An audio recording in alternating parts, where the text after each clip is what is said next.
want to make a movie based on the actual earthquake. We wanted to take that as the starting point for the movie and write a fictionalized story. But all you had to do is take the different events that had happened to people he knew.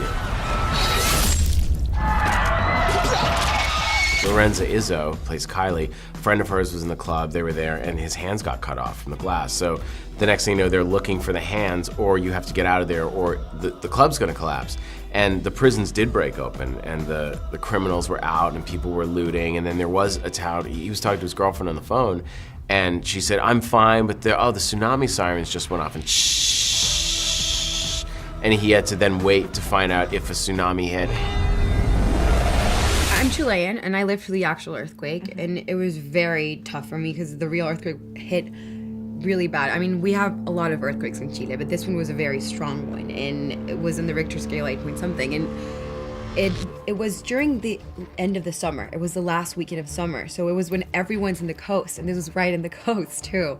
So it was, all the kids were out partying, all the clubs were destroyed, so many kids were trying to get out. It was kind of disastrous. So I had to live through all these tragedies. Very close friends ended up in hospitals, and close people of mine, people I know. So I was sleeping, and suddenly there was this little tremor, and you're used to tremors because it's like LA, you know, and suddenly, and at first you're like, it's moving, you're like, oh, I don't want to wake up, and then it's like, oh, it's moving a lot, and suddenly I saw my Nintendo Wii like flying across the room. And I was like, what the fuck? Like, this is real. And the first thing that happens in your head is like, this is the end of the world. And then the second thing that I thought was like, this could be a great movie. Prison collapse, prisoners are everywhere.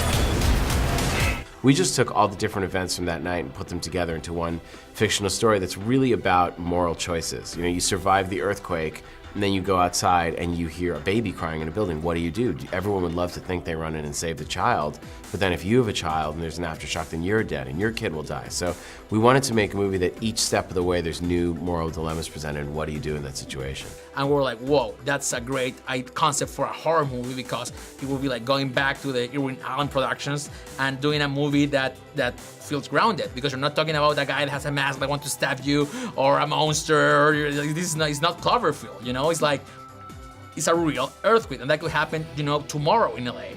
And now there is so much tension between the 99% and the 1%, you know, that one thing like an earthquake would destroy a country. So living through that was good, and kind of, you know, a particular experience for me to do Kylie, because Kylie is not Chilean, she does not speak the language, so exploring that was very interesting. And that's something that is really hardcore, and the bad thing is that you can't escape.